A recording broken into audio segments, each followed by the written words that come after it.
Next on the 5 o'clock report. The Trump team needs to be able to appeal this case. Judges often will impose harsh sentences. They're going to be the first ones on the list to go. I fully believe in his America First agenda. The pilot hit the gas and we took off. Now, let's go to the newsroom.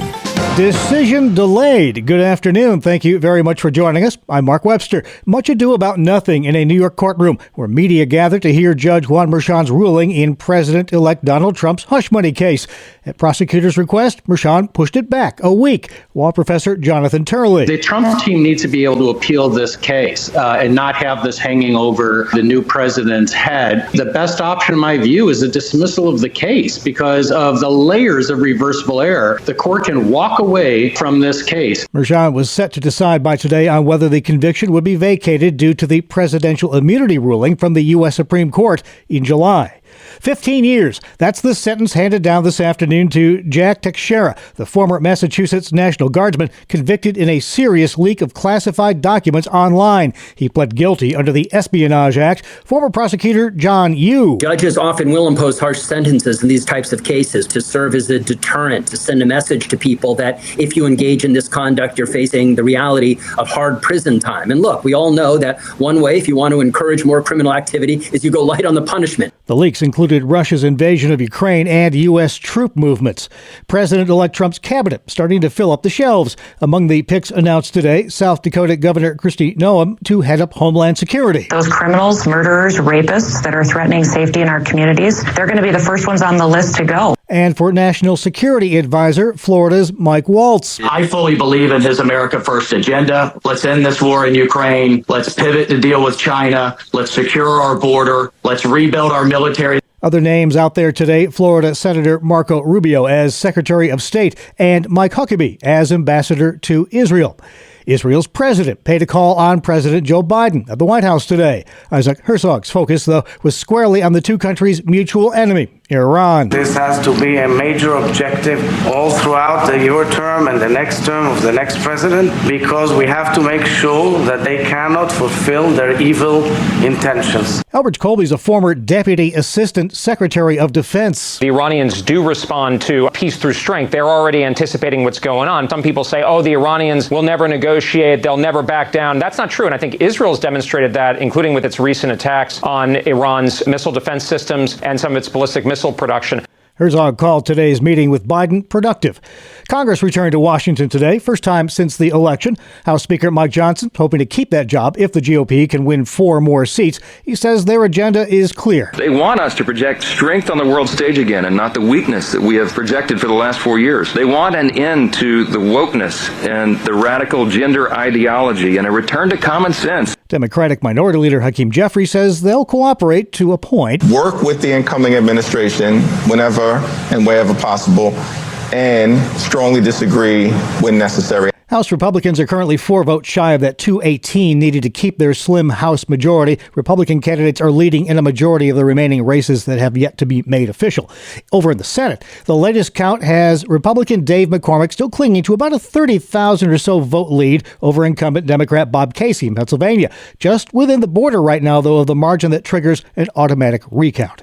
A new Louisiana law that requires the 10 Commandments to be posted in public school classrooms was put on hold today by a federal judge. Loyola law professor Dane Scaglione says all parties will likely skip a trial at the district level so that the matter can start its way through the appellate process and eventually to the United States Supreme Court. That law was due to take effect on January 1st. The Federal Aviation Administration has halted U.S. flights into Haiti for the next 30 days. This after a couple of passenger jets at the Port-au-Prince, Haiti airport were hit by gunfire. This man was aboard a Spirit Airlines flight that was shot at while it was trying to land. The pilot hit the gas and we took off and we accelerated, and there were quite a few G-forces kind of pushing you into your seat as we went off. He didn't say exactly what happened. He said due to the circumstances on the ground in Haiti, we were going to be diverting to Santiago in the Dominican Republic. A flight attendant was grazed by a bullet in that incident. The other plane hit was a JetBlue flight where the damage wasn't actually discovered until the plane had returned to New York. And can you hear me now? A big outage for a lot of East Coast Verizon customers today. Millions affected this morning by a Verizon Fios internet outage along the East Coast from Philadelphia to Richmond. On X, Verizon indicated it's due to either an outage or maintenance. That's CBS's Steve Cathon. All right, still to come on the 5 o'clock report. Get ready to chill out tonight. A downstate New York wildfire still going strong. And a chat with two missionaries from our area who've called Central America home for nearly a half century. Our call for tonight, moonlit, cold, low temperatures, generally 20s. Near the lakes and in urban centers, will be closer to 30 or 32. A few of the coldest rural valleys could dip into the teens. Tomorrow, bright, sunny, crisp, the high temperatures, mid-40s to low 50s. Thursday, turning cloudy. Some rain will arrive in the western part of New York and western Pennsylvania as the day wears on. There'll be a few ice pellets or wet snowflakes mixed in initially. High temperatures on Thursday in the 40s to near 50. All right, thank you very much, Kevin Williams. Check back again with you in just a few minutes. Right now, though, we take a look at the stories making news where you live across New York State and Pennsylvania. Here comes the big chill. For many in the listening area, the coldest night of autumn is on tap tonight. Cold enough to make your outdoor taps freeze. WSYR meteorologist John DePasquale is in central New York. We fall back into the 30s quickly this evening and then 20s by the late evening into the overnight. I think low and mid 20s for most, closer to 30 up toward Lake Ontario. And again, our Kevin Williams will be back with us toward the end of this newscast to update your local forecast. Well, from ice to fire, the large wildfires burning downstate should serve as a cautionary tale for the rest of New York and Pennsylvania, where fire conditions are still ripe for more wildfires. There's already been quite a few. Manlius New York Fire Department Deputy Chief Greg Van Dyke tells WSYR. The potential's certainly there for that stuff to happen. It's been pretty dry. It's been pretty warm compared to what we're used to for this time of year. The weather plays a huge part in it. He adds it's important to take current burn bans and restrictions seriously. Burning leaves themselves is actually not legal. You're not supposed to burn leaves. Brush, yes, absolutely. It's very dry out. The wind lately, last week or so, has been a lot heavier than usual. So, the potential is certainly there for things to get out of control. In fact, this afternoon, New York Governor Kathy Hochul imposed a statewide burn ban. The last major brush fire in the Manlius area was 2016. That's when 100 acres burned up near Kirkville. And investigations continuing following vandalism at the University of Rochester campus. School leaders say someone put hundreds of posters up there Sunday evening depicting some members of the campus community as wanted. The posters were taken down, though, due to a strong adhesive used on them. There was some damage done to walls and floors. After months of negotiations, WellNow Urgent Care and Excelis Blue Cross Blue Shield have reached an agreement on a contract. The deal means WellNow is going to rejoin the Excelis Blue Cross Blue Shield provider network this Friday. People who were covered by Excelis lost their in-network access to WellNow centers back in January and had to pay higher fees if they needed treatment. Questions about coverage can be referred to Excelis customer care. And in Pennsylvania, a county there is forming a task force trying to help reduce a suicide epidemic. We get the details on that from Family Life's Brian Query. Westmoreland County, Pennsylvania saw 60 of its residents take their own lives last year. Reducing that number is the aim of a new board that's forming to study suicides in the county, especially those involving veterans, so the group can identify ways to prevent them. The group of 20 participants will get started in January with members from law enforcement, corrections, and human and child services. Findings of the review board could result in legislation and policy changes at the state level, as well as replication of county-based efforts regarding mental health and suicide prevention across Pennsylvania. Brian Query, Family Life News. All right, thank you, Brian. On today's Hometown Heroes feature, I recently had the opportunity to be part of a missions trip to Honduras, where our hosts were longtime Central American missionaries Peter and Tyann Jerka. Pete's from Buffalo, Tyann from near Pittsburgh, but they've called Central America home for almost 50 years, most of it in Honduras, but starting out in Guatemala in the 1970s. Tyann begins with telling us how they met at church. He was one of the young hippies.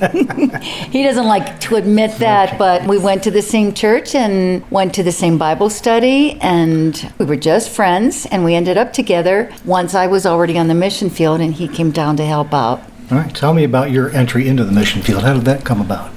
I was working for the airlines in Buffalo, New York, so we had free tickets and we decided to go to Guatemala and loved the country. And after that, we decided to go down after an earthquake that happened shortly after, and we wanted to go and to help the people there in Guatemala. After I was there just helping, I went back home, got a better position, got into a wonderful Bible study, doing really great, but I wasn't happy. I knew I had to get back to Guatemala. You had no ties to Guatemala prior No to ties. that, no Spanish. No Spanish. No ties. You took a big leap there. Yes, it was a very big leap, and I went along with another friend that I worked with, and we actually went down to help in an orphanage that was started after an earthquake, thousands and thousands of orphans, and drove from Buffalo, New York, all the way to LA, where she was from, then through Mexico, and landed in Guatemala. It'd be a pretty dicey trip these days. Yeah, I would not do that today. This was 1976.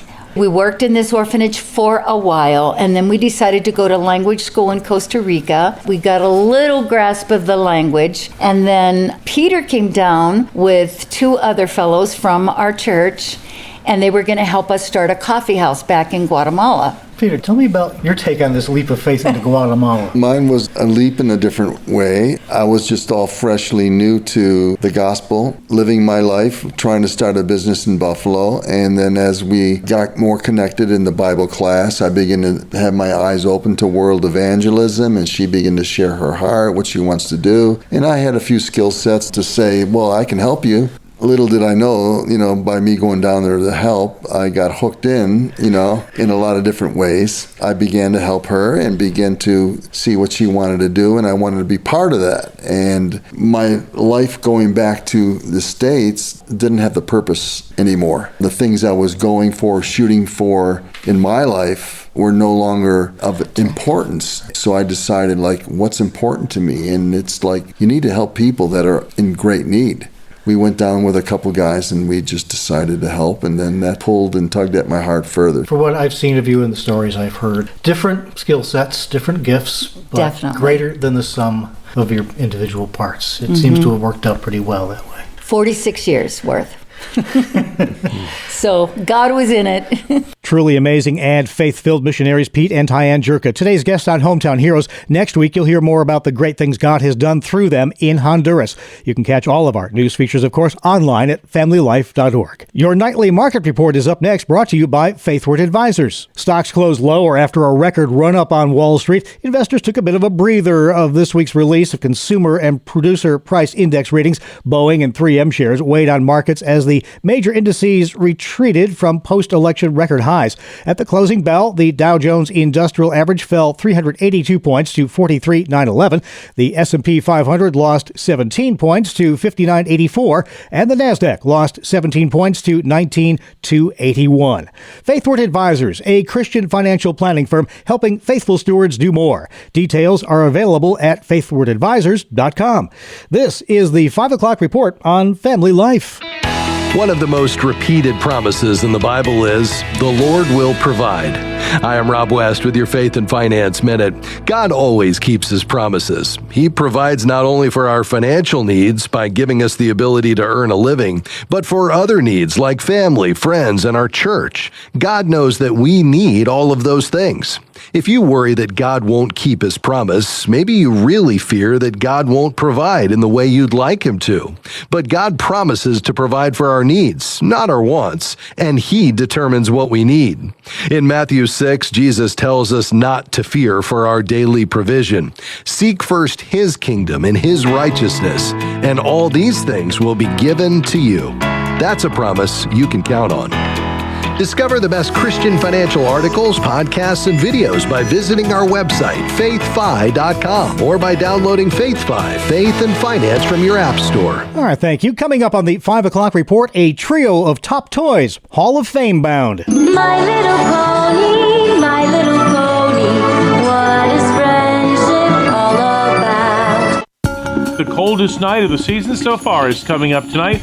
Clear moonlit skies and morning temperatures in the 20s, even lower in spots. Near the lakes and in urban centers will be closer to 30 or 32. A few of the coldest rural valleys could dip into the teens. That same high, though, will produce a bright sunny day tomorrow. The high temperatures mid-40s to low 50s. Thursday turning cloudy. A little rain or rain-snow mix coming in western Pennsylvania and southwest New York. High temperatures 40s to near 50. Okay, thank you very much, Kevin. Finally at 5, the votes are in, and Rochester's Strong National Museum of Play has tabbed 3 toys for induction into the National Toy Hall of Fame. My little pony, my little pony. Transformers, robots in the sky. Do you ever feel burnt out and just want to play a relaxing game? Then Phase 10 is the game for you. Sounds like my kind of game. Well, if the commercials didn't ring a bell, the top toy trio is Hasbro's My Little Pony, which debuted in 1981, still galloping along today. Hasbro also had a hit in Transformers Robots in Disguise, morphing their way to fame since 1984. And on the chill side, Phase 10, that's a rummy-style card game first dealt in 1982 by entrepreneur Ken Johnson. Among this year's runners-up, Apples to Apples, Pokemon, and a few true classics still waiting their turn at toy fame, including balloons, stick horses, and trampolines. I'm sure they'll bounce back. And that's the world we live in for Tuesday, November 12th, 2024. Thank you again for joining us. I'm Mark Webster, Family Life News.